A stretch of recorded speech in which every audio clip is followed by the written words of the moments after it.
देख रहे न्यूज 24 मुंबई।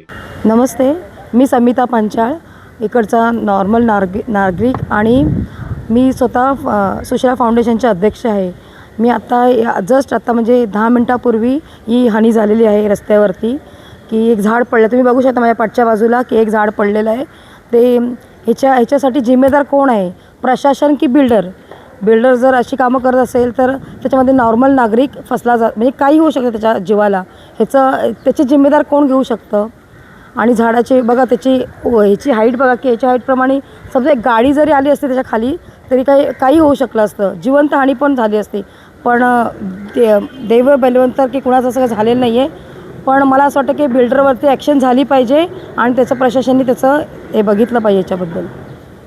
असं वाटतं बिल्डर स्वतः फायद्यासाठी दुसऱ्याचं नुकसान हो त्याला काही पडलेलं नाही आहे। त्यांनी माझ्या मताप्रमाणे त्यांनी स्वतःहून कंपाऊंड तरी केलं पाहिजे होतं आणि हे तरी केलं पाहिजे, सुरक्षित काहीतरी केलं पाहिजे नागरिकांसाठी। कारण येण्या जाण्याचा हाच फुटपाथ आहे आणि त्याच्यावरती जर त्यांनी बेकायदेशीर असं जर तो कामं करतो आणि जर कुठल्याही नागरिकाला काय झालं असतं त्याचा जिम्मेदार कोण? ह्या बिल्डरने मला उत्तर द्यावा, म्हणजे नागरिकांना आणि प्रशासनाने पण।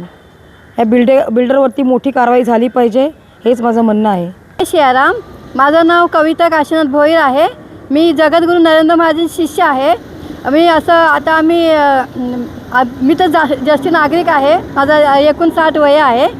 आता आम्ही जाता येताना आमचं काही अपघात झालं असतं, आमचे लहान मुलं जातात येतात, परत अपघात असं गाड्या घोडे येतात अचानक, असं हे झाड पडले त्यांचं ते म्हणजे दुर्लक्ष न केल्याने बिल्डर ते झाड पडलेलं आहे। त्यांनी काहीतरी ऑब्जेक्शन घेतलं पाहिजे माझ्या मते तरी, कारण येणाऱ्या जाण्याला किती त्रास होते बघा। केवढं मोठं झाड पडलेलं आहे,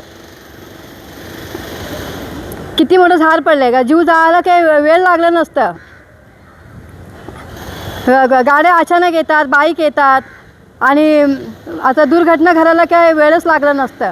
पण आमची अशी विनंती आहे की बिल्डरनी काहीतरी म्हणजे केलं पाहिजे आहे झाडाचं।